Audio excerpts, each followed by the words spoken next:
அனைவருக்கும் வணக்கம். இது உங்கள் சாதி மீடியா. நான் உங்கள் சந்தோஷம். இன்னைக்கு பிரதமரோட 125 நாள் திட்டம், ராம்ஜி திட்டம். அதில் 95,000 கோடி ஒதுக்கியிருக்காங்க. மத்திய அரசினுடைய பங்களிப்பு, மாநில அரசினுடைய பங்களிப்பு 56,000 கோடி. கிட்டத்தட்ட 1,51,000 கோடி ஒதுக்குறாங்க. மத்திய அரசினுடைய பண்டுன்னு எடுத்துக்கிட்டாலே இது வருஷம் 90,000 கோடி ஒதுக்கியிருக்காங்க. அதில் 75,000 கோடி ஊழல், 15,000 கோடி போய் சேர்ந்தால் பெரிய விஷயம். 15% மக்களுக்கு போய் சேர்ந்தால் பெரிய விஷயம். இந்த 125 நாள் வேலை திட்டத்தை ராம்ஜி திட்டம்னு போடுறதை விட கிளவி திட்டம்னு போட்டால் நல்லாயிருக்கும். அதோட காட்டு மிராண்டி திட்டம்னு கூட போடலாம். உலகத்தில் எந்த ஊர்லேயும் புல்லு கத்தியை வச்சுக்கிட்டு வாய்க்கால் வெட்டுறவன், ஆறு வெட்டுறவன் உலகத்தில் எங்கேயுமே கிடையாது. இந்த காலத்தில் எவனாவது இந்த மாதிரி வாய்க்கால் வெட்டுறதுக்கு புல்லு கட்டி வச்சுக்கிட்டு கிழமைகளை அழைச்சிட்டு போய் வெட்டுவானா? இந்த பிரதமர் மோடி ஆட்சியில், ஏற்கனவே இருக்க காங்கிரஸ்கார ஆட்சியில் தான் இது நடந்துச்சு.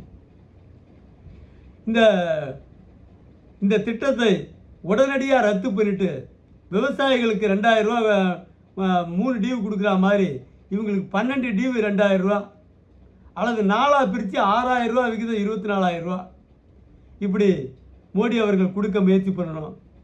உலகம் கண்டிராத திட்டம் இந்த கிளவி திட்டம். வருஷத்தில் ஒரு தடவை மொத்த பேரையும் கூட்டிக்கிறான். கலெக்டர் வரான்னு சொல்லி, சும்மாவே வரான்னு சொல்லி மொத்த பேரையும் வர சொல்லி, நீங்கள் வந்தால் தான் சம்பளம் சொல்லி கொண்டு வந்து உட்கார வச்சு டிசைனாக போட்டு எடுத்துக்கிறான். அதை வச்சுக்கிட்டு மாதம் எப்போதும் 30 பேருக்கு தான் வேலை கொடுக்குறான். 30 பேர் 35 பேர். அந்த 35 பேர் யாருன்னு பார்த்தா கிழவிகள், வயதான கிழவிகள். இளைஞர்களோ இளம்பெண்களோ ஆண்களோ வருவதில்லை. வயதான ஆண்கள் கூட பெரிதாக வருவதில்லை.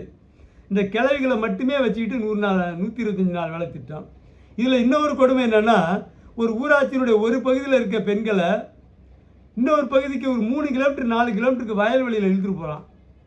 4 தடவை அழைச்சிட்டு போனான்னா அடுத்த இந்த 125 நாள் வேலையவே அந்த கிழவிங்க மறந்துடும். கொஞ்சோண்டு ஏற்று பேசிட்டா போதும். லேசாக ஊராட்சி தலைவர்கள் வேலைக்கே சேர்த்துக்க மாட்டான். இப்போ என்ன செய்ய முடியும்? அவனை எதிர்த்து போயெல்லாம் வேலை செஞ்சு சம்பளம் வாங்க முடியாது. அப்படி ஒரு கொடுமையான சூழல் இந்த நாட்டில். பெரிய அக்கிரமம் நடக்குது. ஊராட்சி தலைவர்கள், நீங்கள் மோடி அரசு ஒதுக்குற தொகைக்கு தமிழ்நாட்டை பொறுத்த வரைக்கும் 12,000, மாநில அரசினுடைய பங்களிப்பு 5,000 கோடி, மத்திய அரசினுடைய பங்களிப்பு 7,500 கோடி என ஆக 12,500 கோடி. 12,500 ஊராட்சிகளுக்கு தலா 1 கோடி ரூபாய் விகிதம் ஒதுக்கப்படுகிறது ஆண்டுக்கு. அதில் 15 லட்சம் ரூபாய் அதிகபட்சமாக மக்களுக்கு போய் சேருது.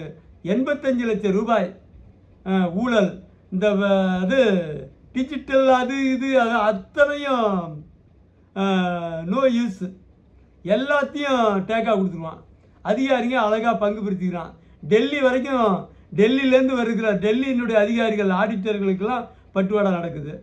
அதனால் மோடி அவர்கள் இந்த காட்டு மிராண்டி திட்டத்தை, இந்த கிளவி திட்டத்தை ரத்து செய்து மக்களுக்கு பயனுள்ள வகையில் பணத்தை கொடுக்க வேண்டும்.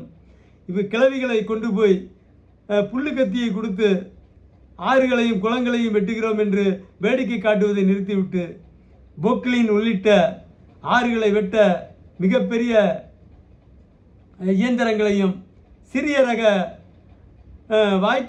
வாய்க்கால் வரப்புகளை வெட்ட அதற்கேற்ற சிறிய ரக இயந்திரங்களையும் பயன்படுத்தி வெட்ட வேண்டும்.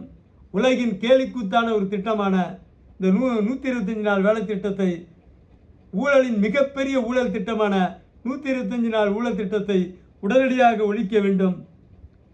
ஆண்டொன்றுக்கு இதில் 90,000 கோடி, கடந்த ஆண்டு வரை 75,000 கோடி ஊழல். 12 ஆண்டுகள் மோடி அவர்களினுடைய ஆட்சியிலே 9 லட்சம் கோடி ஊழல். உலக சரித்திரம். இந்த ஒரு திட்டத்தில் மட்டும் நீங்கள் போடுற அத்தனை திட்டமும் ஊழல் தான். நாட்டில் மத்திய அரசு போட்டாலும் ஊழல் தான், மாநில அரசு போட்டாலும் ஊழல் தான். நீங்கள் இந்த 125 நாள் வேலை திட்டத்தில் மட்டும் 12 வருஷத்தில் மோடி ஆட்சியில் 9 லட்சம் கோடி ஊழல்.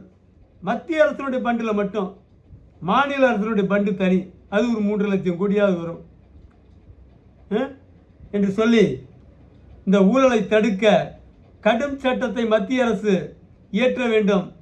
இப்போது இருக்கிற சட்டத்தால் ஊழல்வாதிகளை ஒன்றும் செய்ய முடியாது என்று ஆகிவிட்டது.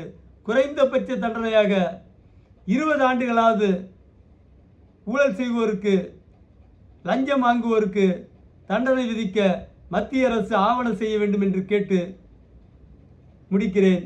நன்றி, வணக்கம்.